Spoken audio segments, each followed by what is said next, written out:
and good morning, everybody. I have been already introduced by the coordinator of the session. I'm Claudio Zucca, coordinator of Soils for Med project. And the topic of this meeting is the WEFE Nexus, so water, environment, energy, and food. And if you search the web and look for concept behind this idea of the nexus, you find graph like this. And when I see graph like this and figure like this, I think that there is a great implicit in the middle of this interaction, which is the soil. I think that the interaction between water and the environment, I think we all know, is mediated by the soil hydrologic by behavior and several soil properties and the landforms of the landscape, of course, but also the interaction between water, environment, and food are mediated by the soil. So I think everybody can agree that the soil is a big implicit and in the center of this interaction, very important. And in order this interaction to work and perform well and deliver ecosystem services, it is important that the different components of the system are healthy. All the components should be healthy. And regarding water and energy, we don't have, let's say, very high level of complexity in defining their level of health, but instead defining the level. Sorry, the slide is not advancing.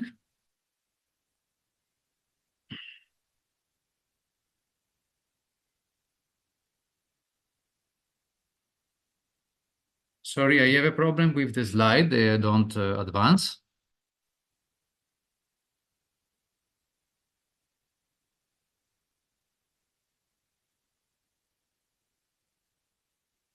Hello? Can you hear me? Yes, we can hear you. I'm sorry about that. The slides, they don't go on. The animation, they don't go on.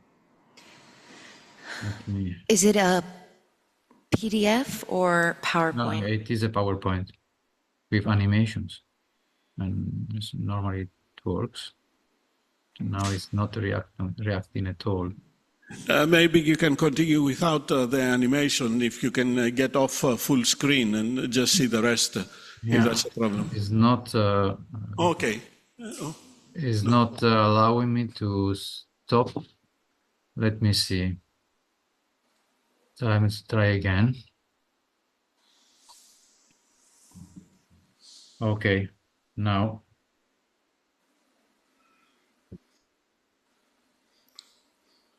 Yeah, you can move the slides like this. That's okay. Okay. Let me make it bigger. Okay, so there is it is complex to define the level of ecosystem and soil health, but we also note that on one side there is an ecosystem health concept that is quite mature. And let's say the scientific communities of the ecologists and geographers, they worked out very complex and mature concept of ecosystem health. Instead, for soil health, such complexity is not still fully addressed. And I think we can note easily that there is a lack of systemic integrative approaches, and the soil science disciplines are rather fragmented, and there is not enough integration.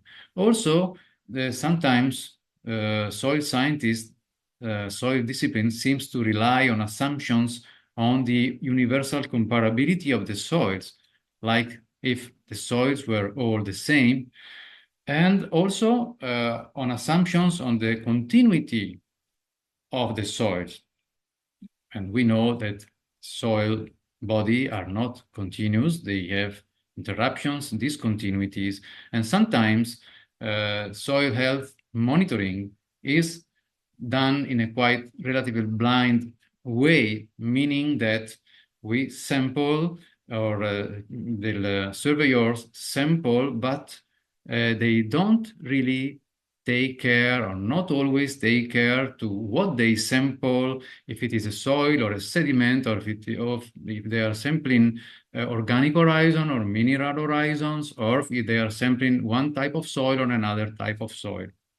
And this is, so there is quite a fragmented situation. And I would say, fortunately, the new soil monitoring law is trying to bring things to another direction and states very important things in the opinion of many soil scientists. Now I have listed some here. I will just quickly mention some. Very important is that the directive states that the criteria to evaluate the soil descriptors, that means the values, the threshold values to evaluate the indicators, should be possibly adapted to the national or local conditions, understanding that it is not possible to have common criteria that are valid everywhere. Also, the directive states that we need to have non-binding, sustainable target values and operational trigger values with different purposes. The non-binding one should reflect aspirational and long-term objectives, how we would like the soil to become in future, and operational trigger values that are more formal. They should reflect the levels of degradation that we can accept, can tolerate, depending on the level of soil health or soil resilience that we need. Also, the directive states that monitoring should be based on soil units that are defined as reference spatial units for the purposes of designing, monitoring, and reporting, taking into consideration the different soil types, but also the different land use categories. And based on all these ideas, the directive states that the current soil monitoring system must be enhanced and upgraded to reflect this new concept. So in our project, we, let's say, are working in these directions. And now I will show you briefly how and why. So Soils for Med project is a project funded by Prima, has a budget of around 4 million euro and 10 participant countries and 16 research units. And the dots in the map mark all the partners, and the red dot marks the partners that are also doing some work in the field. That means that are our study areas. We also have an advice and committee that is composed by JRC, by the FAO Global Soil Partnership, and the international movement Save the Soil and ISRIC. Okay. The call for proposal. Our project was written in response to a call for proposal that was about developing integrated soil data for the Mediterranean as a gateway for sustainable soil management. So it was a call that was really driving us. And the main challenge of the call was to harmonize methodologies and indicators to develop an easily and accessible standardized database on soil information. And the main objective was to derive soil quality indicators, methods, measurements to be validated and harmonized to enhance quantity, quality, and availability of soil data and information, considering the specificities of the Mediterranean environmental conditions. So this idea of the specificities of the condition was in the center, in the core of the call, and we interpreted it, let's say, with coherence, taking into account, as far as possible, the different types of soils and environmental conditions that we have, in the Mediterranean area by selecting study areas that reflect these different conditions. And in our project, we try to address three crucial aspects that are, let's say, key, the key of the Global Soil Partnership pillars. And one is, of course, that the level of health of the Mediterranean soils is generally low, but and also the levels of soil literacy and science policy integrations are low, but especially the key points that we address is the limited availability and quality of the soil data and information, but not only the limited availability, but also the limited use that is made of them, that sometimes they are available but not used. And in our project, we decided to focus on the idea that increasing the availability and the use of the soil data will provide a lot of benefits by improving our capacities to design sustainable farming systems, to better inform land use planning, to better define the crop yield gaps, because if we know the soil condition and soil potential, we can determine the crop gaps, the yield gaps. But also, we are in a better position to determine the carbon stock potentials and the gaps, and also to design targets for land degradation neutrality. So a lot of benefits, and it is important to create awareness about that by the stakeholders. Our objectives were, first, to engage stakeholders, adopting a living lab approach, to engage them in the process, then to develop harmonized indicators and monitoring protocols, to test these protocols in the field, in study areas with different land uses and soil types, similarly to what the directive is saying now, but we have written this project 3 years before. So luckily we are going in the right direction. And to design and implement harmonized soil information systems that enable the users to manage the information that they generate, and to demonstrate the capacity of this soil information system to support decisions for sustainable soil management. We initially define our own, let's say, conceptual frameworks, and we adapted the definition of soil health that was available from international bodies in that time. And here, the key part of this definition is addressing the different ecosystem services or the different soil functions. So it is similar to the definitions that you already know. What we change in the initial part of the definition is that we included the morphological conditions that we believe are very important for a diagnostic of the soil health in the field, and for having the capacity to integrate the information, the different information about soil health. And in the second part of the definition, we state that the levels of ecosystem services provision depend on the soil and land type, and the soil and land type should give us the possibility to define the potential level of provision, and also to provide a spatial basis to monitor the soil health and to monitor the change, which is exactly what the directive is, let's say, proposing now.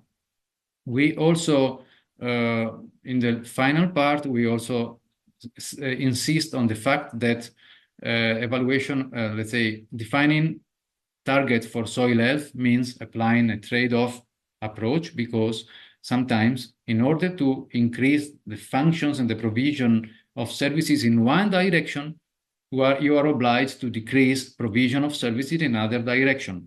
So sometimes there are no win-win solutions, and you have to accept losing something. So this is a trade-off evaluation. And now I'm trying to turn the page.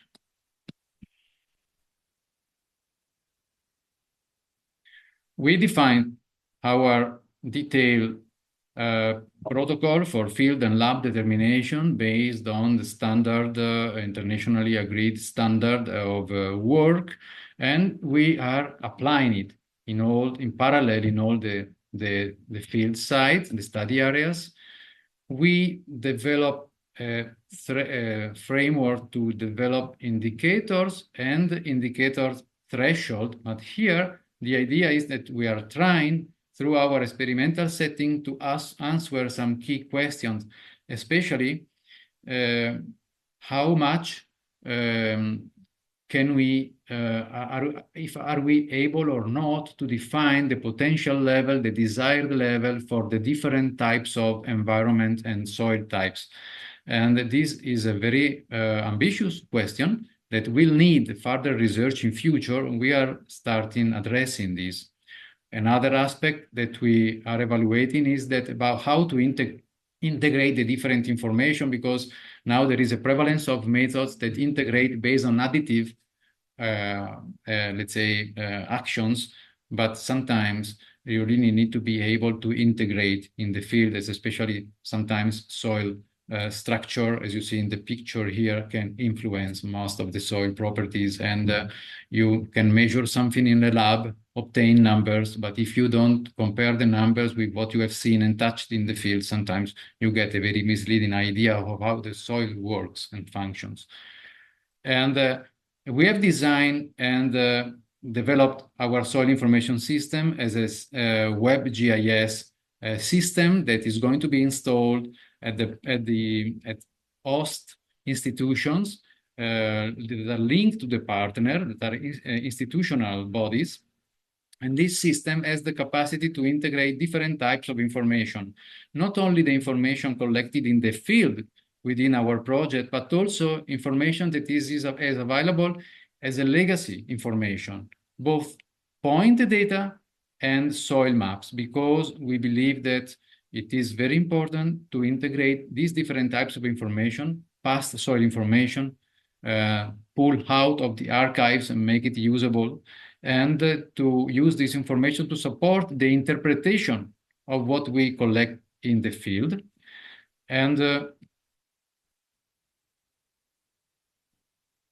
so this has been a big investment of our project.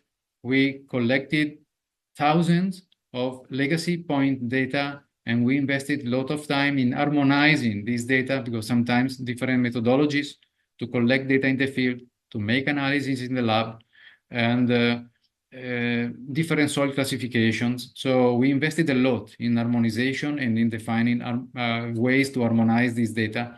And we really collected a lot of data. We are going to integrate the data that we collect in the field based in our 10 study areas. We are going to have an overall data set of around up to 2,000 sampling points that will also enrich a lot our information system and allow us to do some interesting applications. Okay, this is the definition of the study areas, but I need to speed up just to show that the study areas are defined according to environments and soil types. This is okay.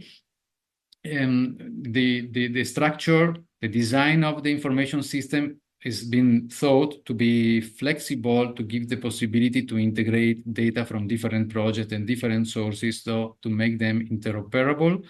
That was quite a lot of effort in design. This we can skip. Okay, the system will have some dashboard for data interpretation, quite standardized across the countries, but maybe this is too much detail. Important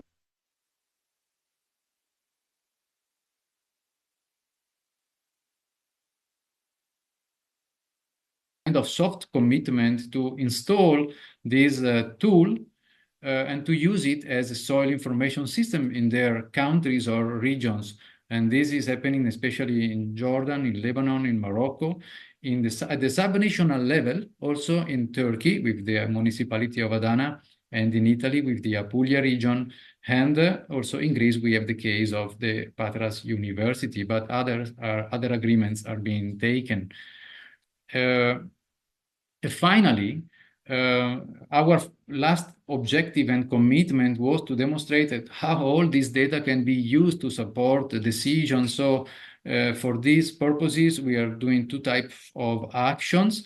One is that we have a partnership with the partners that developed the previous Horizon project named Land Support, and they developed a decision support system platform that was designed for Europe. And this platform is being, let's say, customized and adapted for the use in 4 of our study areas. So some of the models available in this platform are now made available for use in our study areas. Especially there are models that use soil data to predict groundwater protection vulnerability related aspect, or land degradation neutrality, or crop, some predicting crop yield. And going to the end of my presentation, we also have other tools, and we will invest, as far as we increase our availability of data, also in mapping. We will have some use of data for mapping at the study area level, but also has at the regional level with particular focus on soil organic carbon and carbon-related indicators. We are also contributing to the setup of the new soil atlas of the Mediterranean in collaboration with FAO and the European Union. We sponsored the launch of the event last year in October, and this process is now going up under the coordination of JRC and EFAO.